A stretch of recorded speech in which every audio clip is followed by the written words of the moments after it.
Bonsoir, bonsoir, bonjour, c'est Congo News 24.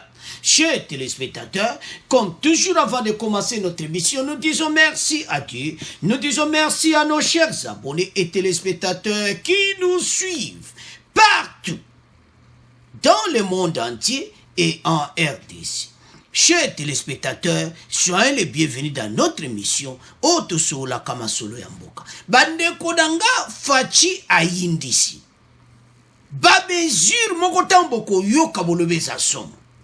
Alors, à la une, chers téléspectateurs, Mbosso, candidat unique, réaction ya FCC. Bande qu'on a Assemblée nationale, premier point d'abisso, Ezali Mbosso, candidat unique. Et le bin de Komoko, Soko Lingite, bon compléter Kabino Moko. Donc, réaction ya FCC za Somo.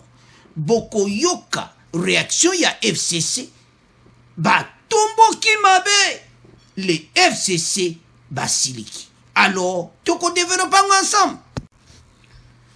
Deuxième point, chers téléspectateurs. Obalubaka et Yindi Fachi vient de frapper. Beaucoup landa message. Eza Somo. La présidence annonce des mesures conservatoires au gouvernement. Bande Konangai. Bakoki Kobimati. Donc, à l'extérieur, il y a RDC. Eza Somo. Bon, tant que vous voyez comme point moussou. Moi, tout le temps en introduction, Zati. Alors, tous à la connecter pensent qu'après le départ, Ilunga, Fachi autorité, bah, décision est bandit. Alors, essayez Yindi. Toko développant ensemble. Troisième point, chers téléspectateurs.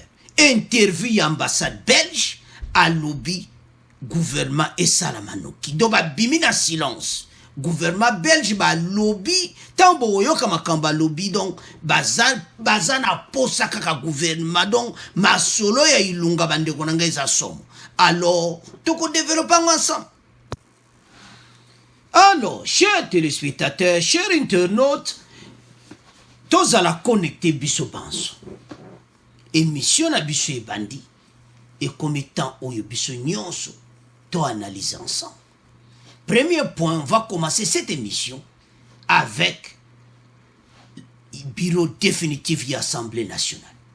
Mbosso, candidat unique, réaction de FCC, Boko Yoka Oyo FCC Balobi. FCC Basili Kindenga Muketi. FCC appelle à la classe politique à abandonner la politique égoïste. Les gens vont bien être égoïstes, mais tu es un point. Alors, Boko Yoka Bang. Alors, Toba Mbosso. Christophe Mbosso, candidat unique à la présidence du bureau de l'Assemblée nationale. Olinga, Olingati. Faut-il a été? Après examen de candidature, celle de l'Union sacrée est confirmée. La candidature de Christophe Mbosso est validée. À en croire le rapporteur, le dossier de Christophe Mbosso est complet et conforme. La candidature de Jean Kimbunda du FCC est déclarée non recevable. Pour défaut de la lettre de consentement, non élu comme indépendant à l'origine, non présenté par son parti, ni par un regroupement, non appartenance de son parti à la majorité. Même greffe retenu pour invalider la candidature de Fabrice Bande Nonga. Zaya Koinda et si yindi tolo banini siko. Bo pesa faute na nani. Candidat oyo o alinga we la place na Mbosso. Tozo ya Jamar Kabunda kuna peso. Bon alors, o alinga pesa na Mbosso bande kona ngai. Ye a lobby balobi ke donc ils dans bataille yango et déclaré non recevable défaut de la lettre à consentement ezalakiti. Donc Jean Kimbunda ezalakiti. Et puis non élu comme indépendant à l'origine, non présenté par FCC va représenter. Alors ezalakiti. Alors même grève retenue pour invalider la candidature de Fabrice bande nonga bango nyonso oyo bango mibale moko azaki ya FCC bon nayebi te so alinga bima ndeni nayebi te bon badossier neza mobulu bayebisi yo na ndenge makambo ekende yo za na place te parce que tala na dossier na yo ya mboso na batala eza complet babi ye ok parce que watala dossier moko moko baye kotala ya Jean Kimbunda balobi oyo te union sacré masolo kitoko ebandi alors mususu wana pe lisusu yo moto ya FCC mais ndeni ba représenter on dirait lettre à consentement à FCC ezati déclassé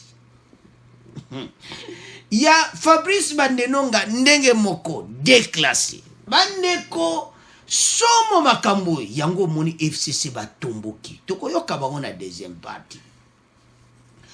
Alors campagne électorale de Jebandi va débuter le lundi 1er février. Donc lobby déjà campagne et bandi. Alors le collège des Obanda ba dossier wana te ko kotali suite donc et commis Christophe Mbosso candidat unique. Bande konanga son. Christophe Mbosso jusqu'ici président du bureau d'âge a servi pivot permettant en fait de se débarrasser d'abord de Janine Mabunda à la tête de l'Assemblée nationale et ensuite de Sylvestre Ilunga comme premier ministre. Christian Mbosso a donc réussi à gagner la confiance du président de la République par ses prestations au perchoir national en qualité de doyen du bureau d'âge. Bande konanga webi tant to lobakam awa to explica kaba makambo clair mais pas bandeko. Likambo na likambo ezana tanango. Christian Mbosso andimaki teke un jour a kokoma place wana. Aza doyen ya salakala. Mais bon occasion pesa. Nazo comprendre te FCC bazolo be koma makambo égoïste. Le candidat na bino o alingaki azala wana dossier na ye mobulu. Bino bosali lettre à consentement ti. Makambo nyonso parti partenance à parti politique d'origine ezali pe mobulu. Alors, candidature de Jean Kimbunda, il y a FCC déclassé. Bango ba tomboki a danse. Boko tomboka nini. Parce bazo tala dossier na dossier. Alors, to qu'est-ce qu'on a Jean-Marc Kaboun? Jean-Marc Kaboun, vice-président. Oh! Donc, oyo kaka Assemblée nationale maboko ya Fachio ndenge peneli. Donc déjà babanje ba propagande élection ezali donc le 3 février installation, donc le 2 février mardi élection et installation du bureau définitif. Alors le 2 février et bureau définitif intervendra ce mercredi 3 février. Donc le 2 février, ils ont voté, puis installé, et puis mercredi, ils ont parole. Jean-Marc Kaboun aperçoit comme premier vice-président. Et le binde comme soko lingi na yote.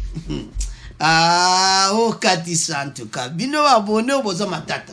Alors, perchoir Mbosso Jean-Marc Kaboun. Yaka siko na faux dossier nga FCC. Tala dossier yo ele kaba FCC. L'accent non. Pour l'accent, l'accent, wapi intérêt à peuple congolais na dossier ou et kokotati.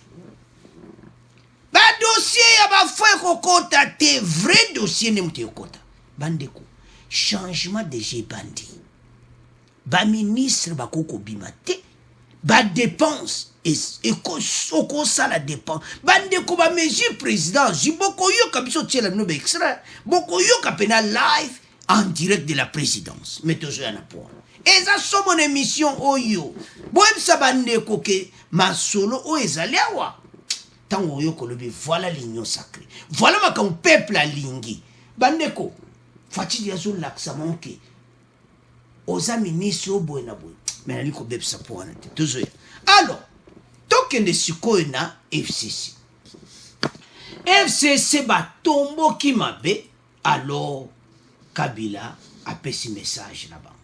Message ye ba fâché ndenga mukiti.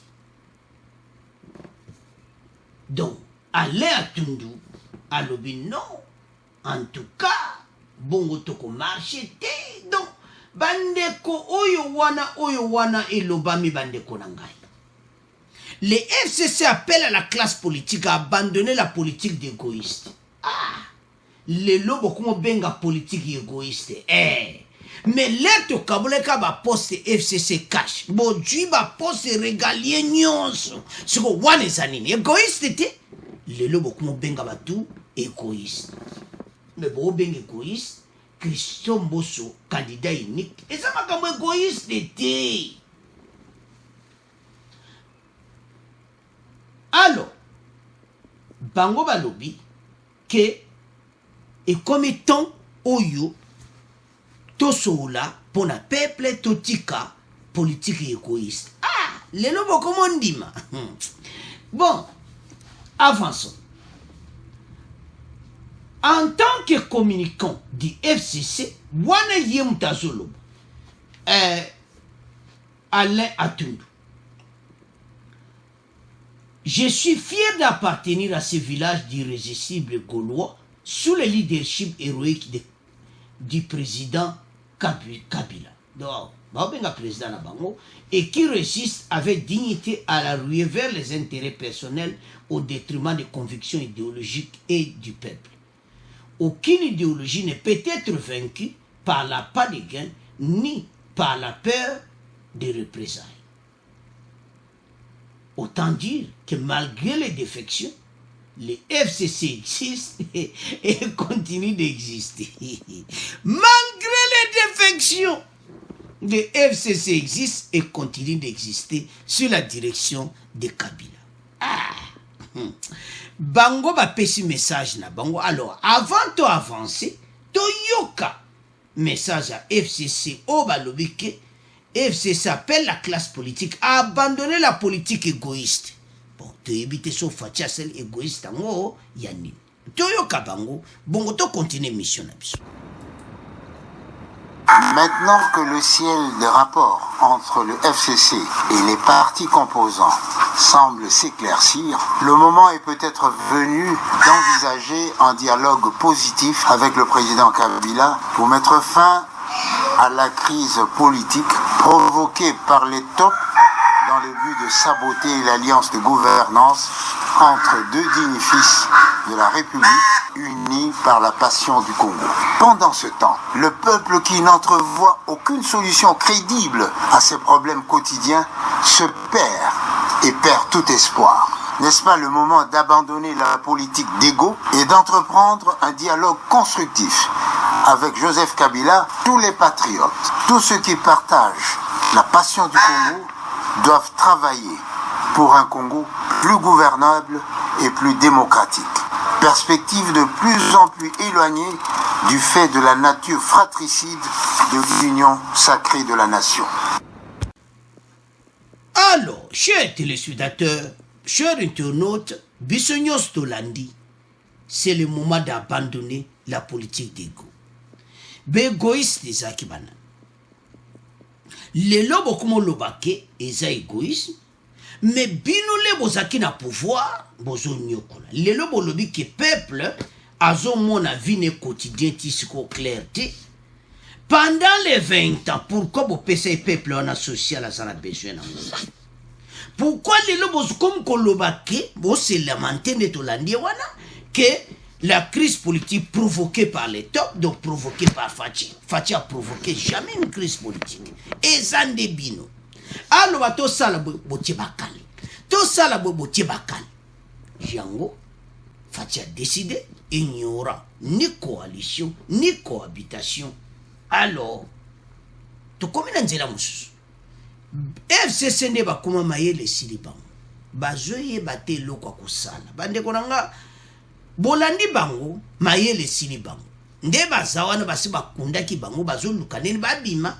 Mais quel courage que comme état auto travailler pour un Congo meilleur basolo la na Kabila masolo ezate fachaza sumunta makamwana te atundu ba masolo pa mana kabila masolo ezate, il n'y a pas de coalition, il n'y a pas de causerie o ba ke okuta non masolo wana ezate fachi azawana akomo travailler pour le peuple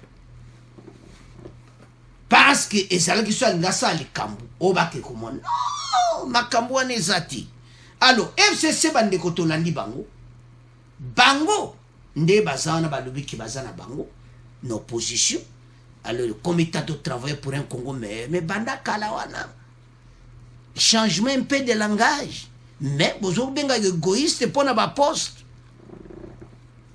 ceux qui mboso candidat unique ça faute ya bino moko FCC ba dossier mutu na bino na poste wana de toute façon obima pendeli na so comprendre batu bene o ba yene nyo sacré ba voter muta FCC la bande konanga ba do ba candidature na monga validité baza pelisu na tenter ko tia mutu mususu do eza clôture donc déjà wa lobby propagande bandi mardi élection masolo ici mboso candidat unique. Je m'engage à donner au sens élevé au mandat représentatif et statut des élus nationaux légitimes du peuple congolais. Wana mboso na postero atuti. Donc mboso penda donc union sacrée bazo voter. Donc FCC mawa 3 toyo kinde bolobi mais yeba ki égoïsme et wuta kinde na bino. Awa politique égoïste ezati. Bu pese mutrema ba dossier malamu te yamba considérer yango te. Ale atundu alobi ke makambo na nyonso ezo mwana ke. Donc égoïsme alors bande konanga to tiki premier point na bino to komoleka na deuxième point. Alors, chers téléspectateurs, deuxième point oyo ezasom. Présidence badji une série de mesures. Bande ko bozo kaka bometambo oyo kango bolobi mais. Ezasom parce fati fatele maboyi. Une série de mesures conservatoires au gouvernement. Fatia Lobi, à partir de maintenant, Ndenga non soit ne pesami le dimanche, donc les 31, donc au balobaka frappe. 1. Suspension de recrutement de personnel. Nabad. Institution nyonso partout na RDC. Okoko recruter le sous-montuté. Oh, bo parce que balingata alinga longwa ministre akumotia bana nkasikuna. Pas de recrutement. Gouvernement na bino bokanga basak bokendi. Suspension ya ba dépense.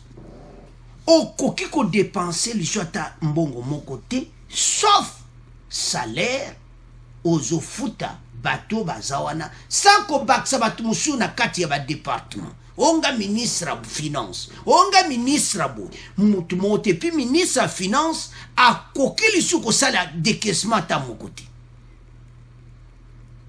bande ko za so to éviter soki soka lingeta okita pe semeno kotala ba dossier ngo do so comprendre te bande ko ba mususu na lero na éviter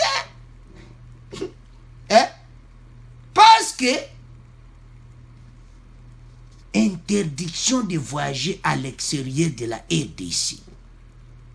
Okoki kobima RDC. Ministre mon côté akoko bima RDC. Ezaya koyinda esi yindi. Ah fachi yo penako beton. Bako bima te. Soki ba jure. Donc déjà ministre Mogote a causé un voyage à l'extérieur de la RDC. Donc pour on a déjà bakani bango. Ba dépense et à la société. Sauf il y a ba personnel na katia cabinet. Ba dépense moko normal. Ba salaire à batu. O ba so sala. C'est tout. Donc, dépense mon côté en dehors de ma dépense personnelle. Et ça y a koyinda, et si yindi parce que bateau yo ba yeba jena bango donc semaine toko bimate voilà ma téléphone bande allô allô ministre oh. Attends, je passe le patron. Allez, entre Bangosiko. Vous avez écouté les messages de la présidence? Non. Je n'ai rien écouté du tout. Non. Mon cher, c'est difficile maintenant. Le président Félix Tshisekedi a dit on ne peut plus voyager à l'extérieur de la RDC à partir d'aujourd'hui. On ne peut plus voyager. Ah, mon cher. Alors, ces dossiers-là. Quel dossier? Ah, mais les dossiers, on a un bon goût. C'est quoi, on a vu ça? Ah, baza wana bakangami. Passe, ouais, on s'en va faut ma dépense. Ba lobby dépense ezati. Et puis, il faut pas la dossier, mais le bateau, baza danser un accord. Ba kosa pe basa un dossier, document, ba beti copie, ba tient un data cal. Bateau, ba mystique. Il fallait ma décision à Boye Bande Konangai. Alors, sans plus tarder, Toyo Kana nous communiquer à la présidence. Oya Pekisi Makambo Nyonso, suspension et recrutement, voyage à l'étranger au Bimate, bas dépenses qui n'engagent que des personnels. Alors, n'a pas personnel à la présidence. Alors, Tolanda Yango, Bongo, passe ba membre du gouvernement. Mais ça a un problème sur. Alors, Tolanda, bon, on continue mission. Cette information, en bref, le directeur des cabinets du chef de l'État, Guylain Niembo, a édicté une série de mesures conservatoires consécutives à la démission du Premier ministre Sylvestre Ilunga Ilunkamba. Dans un communiqué daté de ce 30 janvier 2021, le directeur des cabinets annonce la suspension des recrutements, nominations et la promotion du personnel à tous les niveaux. Il suspend également tout engagement, liquidation et dépaiement de toutes les dépenses autres que les charges du personnel. Les voyages à l'extérieur du pays des membres du gouvernement et ceux de leur cabinet sont concernés par cette mesure. Alors, nous avons suivi Bande Konangai. Présidence Oyo Kaka à Yindisi. Batu Oyo, il fallait Kaka ba mesure à Boyi. Des mesures Oyo Kaka conservatoire au gouvernement congolais. Tant que président Saloupi yoko bougiti, Guylain Niembo a passé message. Yafachi. Suspension des recrutements. Interdiction aux membres du gouvernement de voyager à l'extérieur de la RDC. Engagement de dépenses que oyaba personnel. On a ça qui dépense, bon, exact.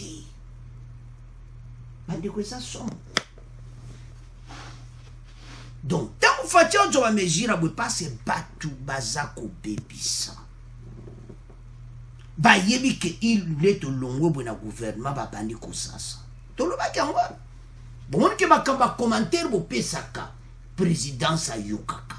Bande que bele ba sak ba commentaire que batwana, kutu, il fallait ko kanga ba bureau na nyonso. Bateau ba te sous Moussa la kunati. Mais il fallait bien institution quand même fonctionner. Ba remise et reprise ko salama. Il fallait bien inspecter des finances. Ba kita na ba ministère wana nyonso. Si tu as bateau FCC. Pour esa qui to côté pourquoi ko yibandenge wana. Pendant les 20 ans vous avez détruit ces pays. Lelo boya kolobana, lelo FCC a fait sa message qui dit voilà gouvernement est égoïste au bon. Bande kunanga batu oyo. Tokena na voyage à l'extérieur. Na personne de comment raison. Et pourquoi boutique de mutwana kenda Afrique du Sud? Azaki malade à kende wa. Pourquoi vous permettre kende quoi na ce qu'on appelle ces raisons? Aba ko permettre bangote babima. Mais yaya wana bazaba ta misika sa comprendre que masulu esili ngana benda nanga bandeko ba frontière eza fermée aux membres du gouvernement okoko matampe puti tambola noka na kati ya RDC donc ba frontière na côté ba Zambie il fallait batinda penado partout ko bloquer ba frontière tout kotala bango wana na mulongo na telemi o voiture wa ministre que les Zambie non zonga parce que mikolo yo côté Rwanda na Goma botie penado so ba kota banzela ba zamba do na ebiti pour deto lo bawa ba musuba bani ko préparer ba valise. Allô mon cher, oh mais ngape na no kende wa ongana ke Burundi do yutu zakana yo keno yo misika ongana kena nga Rwanda ngana kanza to zambisona ben filtre mala se bandi ba ebike dossier côté mobulu on va là la République des juges assez du pouvoir mon cher nazo bisoko kanga ba plan bendana parce que bomoni tatawana la République des juges bokasi kombwane sa pam oya ko se retrouver na makala bendana lerango ok kada frontière monsieur arrête. Vous avez reçu ces messages à ça semblant qu'à Jacques Amouti. Quel message? Non, la présidence qu'aucun membre du gouvernement ne peut voyager. Oh, moi je vais aller voir Onga. Non, surtout Bangoka côté soins médicaux. Mais si quoi il est ntoloba tozana ba tester belé wana ba yebi kokozala na covid ou tout ça ba docteur ba ya batala mutu wana batika ki batu wana ba bendani batu peno ba congolais baza oluka mais déjà mal à ses salami bo tester bango bande ko batu baza mystique mais il fallait que ça la mango et des simboka na bisa kitoko ben filtré ba eko bebi samboka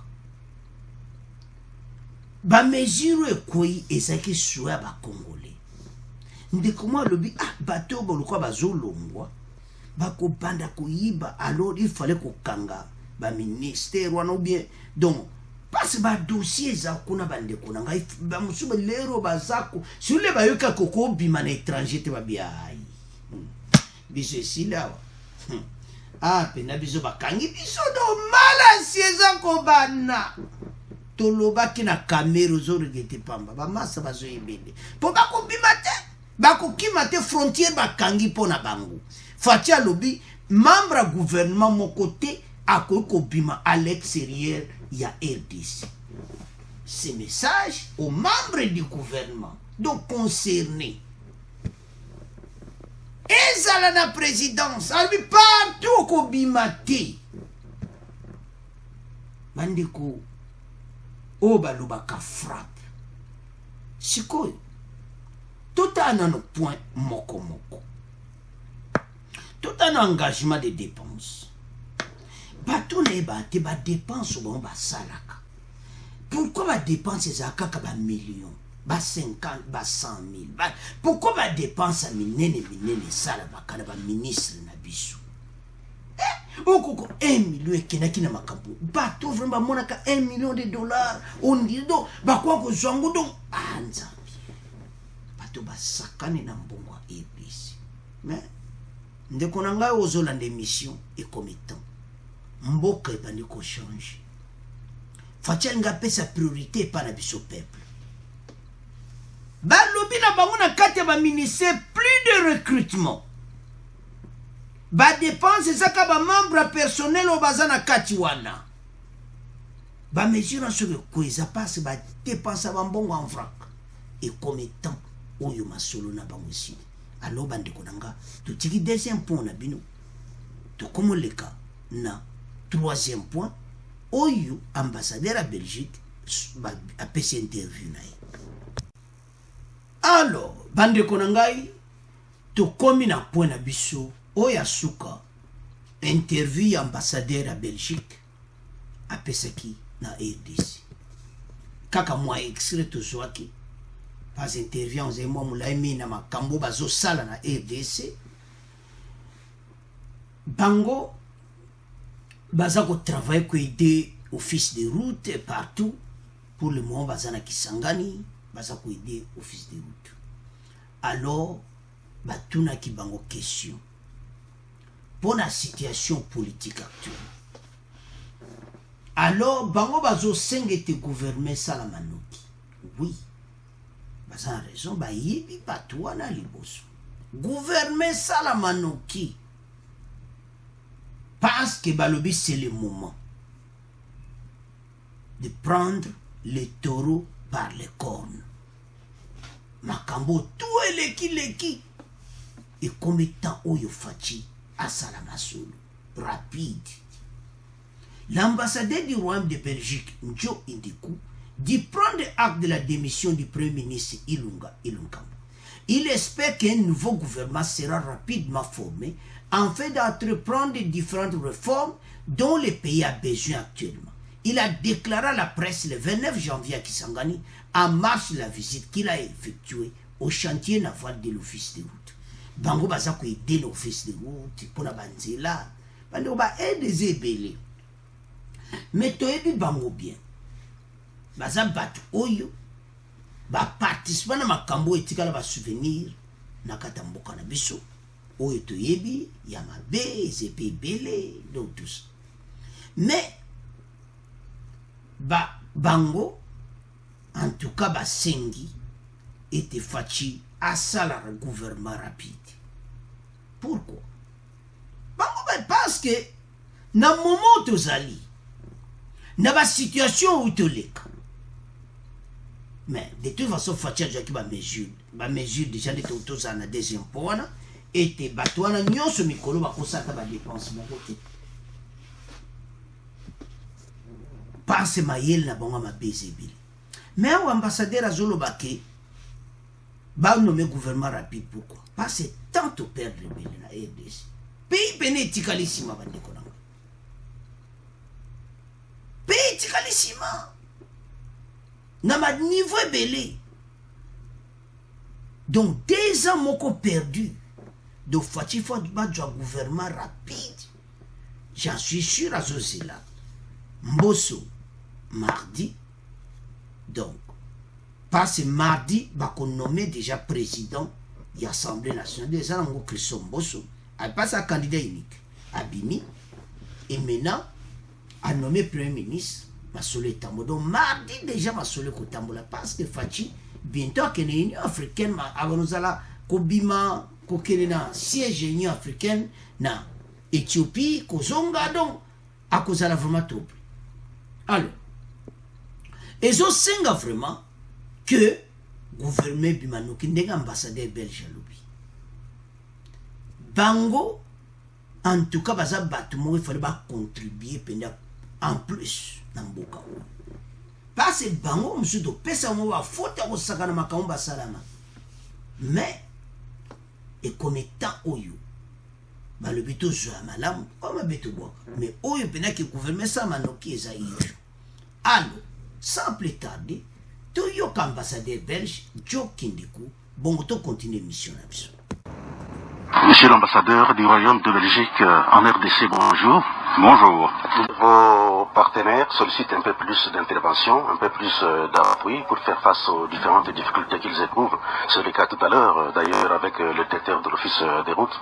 Comment répondez-vous aux uns et aux autres?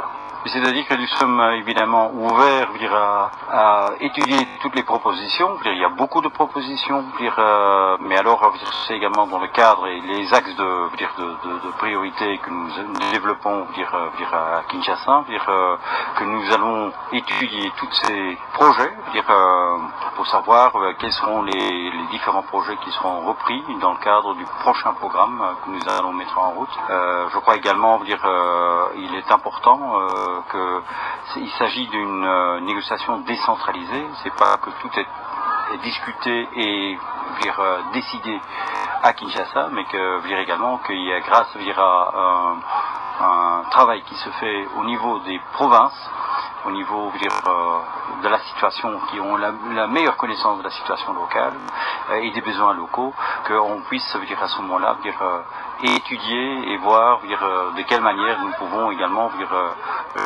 l'argent disponible et de mieux dépenser les budgets disponibles.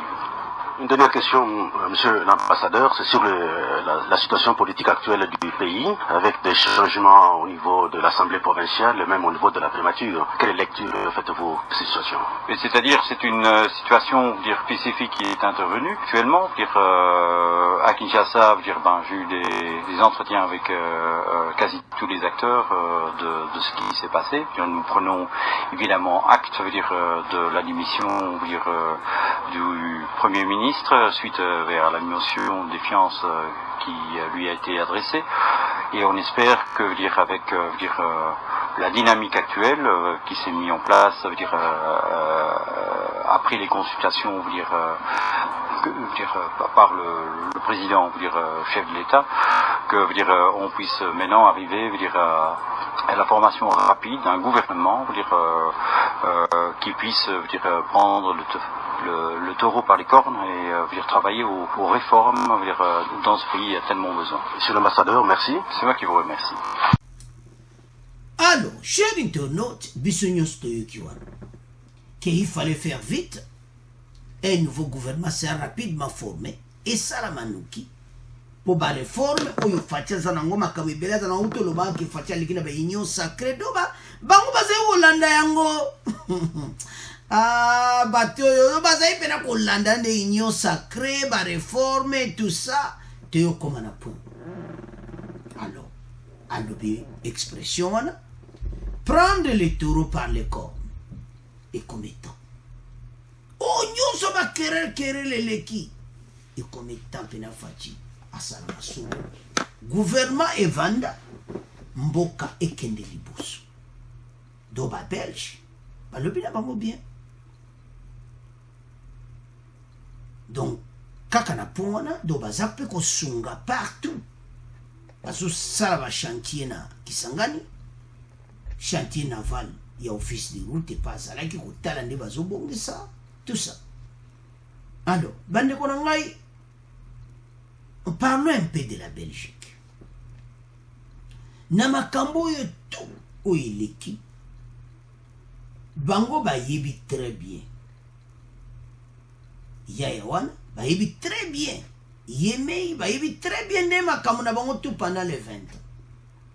Et ça la capacité que bango basaye ko mona mbeba wana nyonso. Et pourquoi basa otia pression na bato wana te? Yango to loba que bango batala ka leader na bino. Ce qui leader na bino azo kipe ne mboka te bango s'en fout. Mais so bon leader na azo kipe mboka bango bakoya kosala façon moke voilà ko pesa maloba kito. Mais bango penza leader na azo sala mabe bazo tana bon. Ba tala be interna bon. Lelo maloba bakobi misa bien, c'est parce que bamoni ki fati pena asali masolo kitoko. A Djong Simboka Nanzela, mais nous avons perdu les 2 ans. Parce qu'en raison que l'on va la gouvernement, oui, gouvernement bima. Parce que le peuple a causé là. En tant que peuple, il vous met. Donc on va combien d'années? Peuple a causé la banda soki. Donc, même avant Mobutu, dans la période de Mobutu, déjà, le peuple a comment écoulé. Mboke comment kakana pasi. Ma wa. Bandeko, pays n'a biso zongi sima osaka na monte. Toko pesa bango raison. Koloba ke fatia sala gouvernement rapide. Mboke ya pasi, to zana retard. Ya makambo ebeli. So taliba voisin, banzela be infrastructure kitoko. Fatia ya bana kosa mo baso de moto ba miyiba maniko yiba wambo. Yango bato nyonso ba miyibi o il faut ba kende ba prison. Merci ambassadeur belge na conseil. Et tira jusqu'au biso ba congolais to zo yango. Était totamusa mboka. Mboka est avancé. Et ça pas battre mes expressions, prendre les taureaux par les cornes. Comme un moment où il faut on avance. Pays avancé. Pas c'est notre pays. Et vivre comment à passer. Alors, bande konangai. Mboka na biso makama kitoko et koko salama. Yangona na régime mpena makama bele otolobi. Fachi a commis la pouvoir en place. Abandi pena ko laksa plus de sagesse. Surtout oya kangi ba frontière pona ba membre du gouvernement ba bimati. Kaka bango les membres du gouvernement ba koko pimani banda RDCT. Bazala sortir à l'extérieur du pays. Et ça interdit et formellement interdit. Alors, et ça qui toko parce que mboka et viva ki ba niveau moko yamawa. Alors, bande konangai, c'est à ce point que comme a fait mission na biso. Bon continuer à s'abonner massivement. Bon partager ma bande. Au revoir. À la prochaine.